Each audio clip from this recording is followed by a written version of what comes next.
तो आज ऐसे मार्मिक प्रसंग को हम श्रवण करेंगे। भागवत जी के 10वें स्कंद के 80वें अध्याय में सुदामा चरित्र की पावन कथा का वर्णन श्री व्यास जी महाराज करते हैं और लिखते हैं। कृष्णस्यासीत सखा कश्चित ब्राह्मणो ब्रह्मवित्तमा विरक्त इंद्रियार्थेषु प्रशांतात्मा जितेंद्रिया। भगवान के परम प्रिय मित्र का नाम है सुदामा, जो जाति से ब्राह्मण है। विशेषता क्या है? विशेषता ये कि ब्राह्मणों ब्राह्मण है। और वेद व्यास जी लिखते हैं वित्तमहा, वित्तम का मतलब होता है धनवान है। पर सुदामा धनवान थे?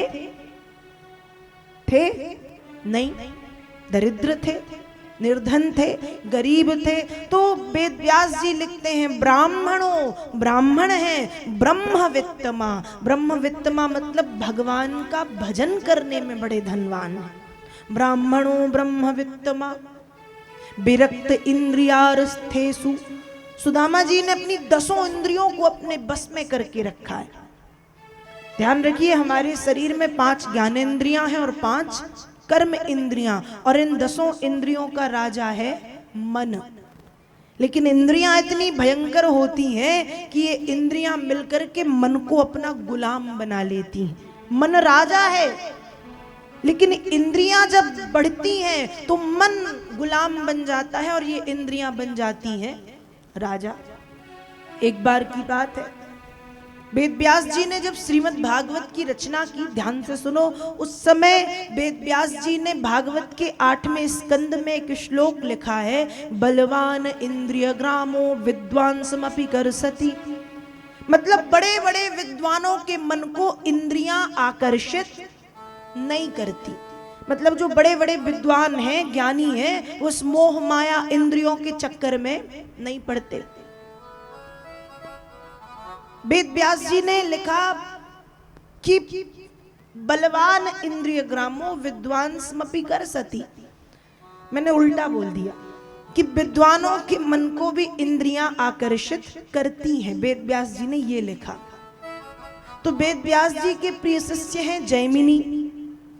जैमिनी उस ग्रंथ को पढ़ने के लिए ले गए, और जब उनने लिखा कि वेद व्यास जी लिख रहे हैं कि इंद्रियां विद्वानों के मन को भी आकर्षित करती हैं, तो जैमिनी ने वेद व्यास जी से दूसरे दिन कहा कि ये तो आपने गलत लिख दिया। आपने लिखा है कि विद्वानों के मन को इंद्रियां आकर्षित करती हैं, ये गलत है। आपको लिखना था कि विद्वानों के मन को इंद्रियां आकर्षित नहीं करती। वेद व्यास जी ने कहा जैमिनी ये बात तो बिल्कुल सत्य है। अब जैमिनी मानने को तैयार नहीं। वेद व्यास जी ने कहा चलो ठीक है, मैं काफी वृद्ध हो चुका हूं, हो सकता है गलत लिख दिया हो। शाम को जब जैमिनी अपने घर जाने लगे तो मार्ग में एक मंदिर दिखाई दिया। बारिश हो रही थी, उस मंदिर में एक बहुत सुंदर देवी खड़ी थी। जैमिनी ने हाथ जोड़ के पूछा कि क्या रात्रि भर में यहाँ विश्राम कर सकता हूँ? उस देवी ने कहा बिल्कुल, ये भगवान का मंदिर है, कोई भी रुक सकता है, आप रुकिए, रुक जाइए। अब वेद व्यास जी रुक गए, जैमिनी रुक गए।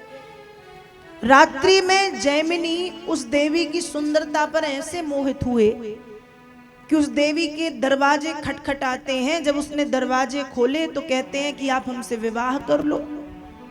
उसने कहा ठीक है, कर लेते हैं, पर मेरे पिताजी की एक शर्त है। शर्त क्या? कहा मेरे पिताजी मेरा विवाह उसके साथ करेंगे जो घोड़ा बने, 4 पैरों पे, मतलब 2 हाथ 2 पैर पे घोड़ा बने।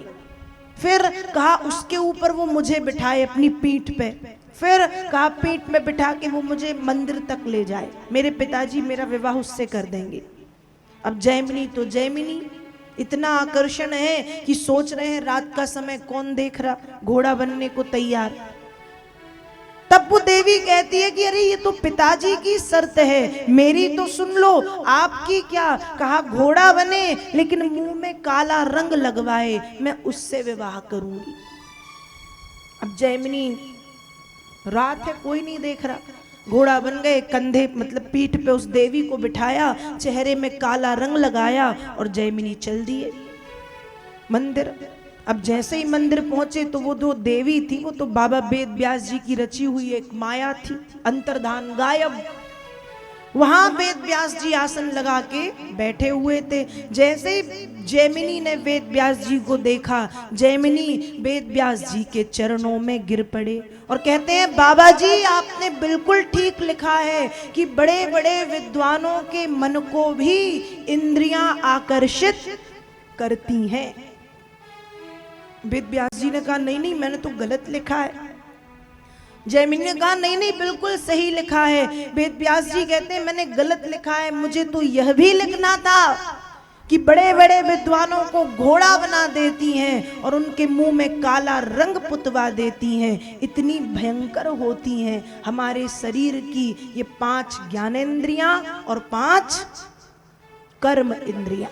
तो जो गणिका के संग रमे उनकी या गति होय, इनसे कबहू भूल कर प्रीति न करियो कोई। आंखें चाहती हैं अच्छा देखना, कान चाहते हैं तारीफ सुनना, नाक चाहती है अच्छी खुशबू लेना, मुख चाहता है अच्छा अच्छा खाना, त्वचा चाहती है अच्छा अच्छा स्पर्श। तो ये इंद्रियां अच्छा चाहती हैं और हम करते भी वैसा है, लेकिन व्यक्ति को इंद्रियों के वश में नहीं होना चाहिए। राजा मन है, मन को इंद्रियों को आदेश देना चाहिए, लेकिन अंततः ऐसा होता है कि मन भी इन इंद्रियों का गुलाम बन जाता है। जैसा इंद्रियां करती हैं वैसे ही मन हो जाता है। तो सुदामा में विशेषता क्या है? कहा सुदामा की विशेषता यही है, ब्राह्मणों ब्रह्मवित्तमा, ब्राह्मण है, भगवान के नाम का भजन करने में धनवान है और जितेंद्रिय। कैसे हैं? जितेंद्रिय, इंद्रियों को जीत लिया है, इंद्रियों पर विजय प्राप्त कर ली। विरक्त इंद्रियार्थेषु, इंद्रियों से विरक्त है, जीत लिया है इंद्रियों को, मन पर विजय प्राप्त कर ली है। ऐसे हैं सुदामा। और वेद व्यास जी लिखते हैं कि सुदामा ने अपने जीवन में अयाचक व्रत को उतारा है। अयाचक का अर्थ होता है ना मांगने वाला व्रत, कि मैं मांगूंगा नहीं, मैं भिक्षा नहीं मांगूंगा। और एक तरफ वेद व्यास जी यही लिखते हैं कि सुदामा इतने गरीब थे कि प्रतिदिन 5 घर में भिक्षा मांगने जाते थे, भिक्षा मांग के इनका परिवार चलता था। अब ये कैसा नियम?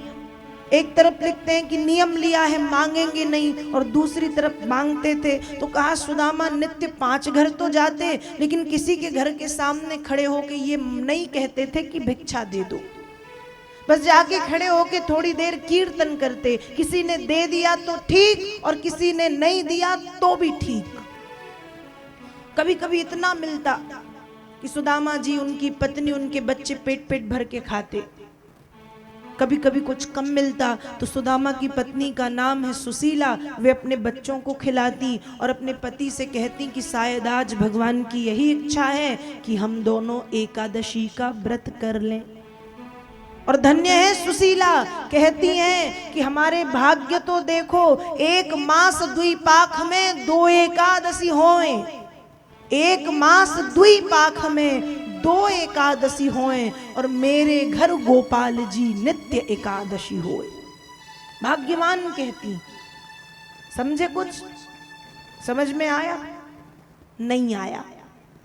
1 महीने में 2 एकादशी, शुक्ल पक्ष की, कृष्ण पक्ष की होती हैं। और एकादशी में अन्न नहीं खाते, अन्न ग्रहण नहीं करते। एकादशी का व्रत सभी को करना चाहिए, सभी गृहस्थ जनों को करना चाहिए, क्योंकि एकादशी के दिन अन्न में पाप का वास होता है। इसलिए एकादशी को अन्न खाना वर्जित है। एकादशी में दूध पी लो, फलाहार कर लो, फल फूल खा लो, वो अच्छा है। तो सुशीला कह रही है कि लोगों के लिए तो 1 महीने में 2 एकादशी होती हैं, कृष्ण पक्ष की, शुक्ल पक्ष की, लेकिन मेरे भाग्य तो देखो, मेरे घर गोपाल जी नित्य एकादशी होए, रोज रोज एकादशी। मतलब महीने में 28 दिन ऐसे होते हैं कि हम एकादशी कर लेते हैं, मतलब खाने के लिए अन्न नहीं मिलता, पर उसमें वो भगवान को कोस नहीं रही, धन्यवाद दे रही है कि धन्यवाद आपका, बच्चे खाते हैं यही पर्याप्त है। और कभी कभी तो स्थिति ऐसी है कि बच्चों के लिए भी कुछ नहीं मिलता, रहने के लिए घर नहीं है, एक टूटी सी घास फूस की झोपड़ी में सुदामा निवास करते हैं, उसी में बच्चे और पत्नी रहती हैं, साथ ही साथ पहनने के लिए वस्त्र नहीं, एक दो जोड़ी फते चथे वस्त्र हैं, वही पहनना वही धोना, वही पहनना वही धोना, खाने के लिए अन्न नहीं, अन्न पकाने के लिए बर्तन नहीं। स्थिति बड़ी दयनीय सुदामा जी की।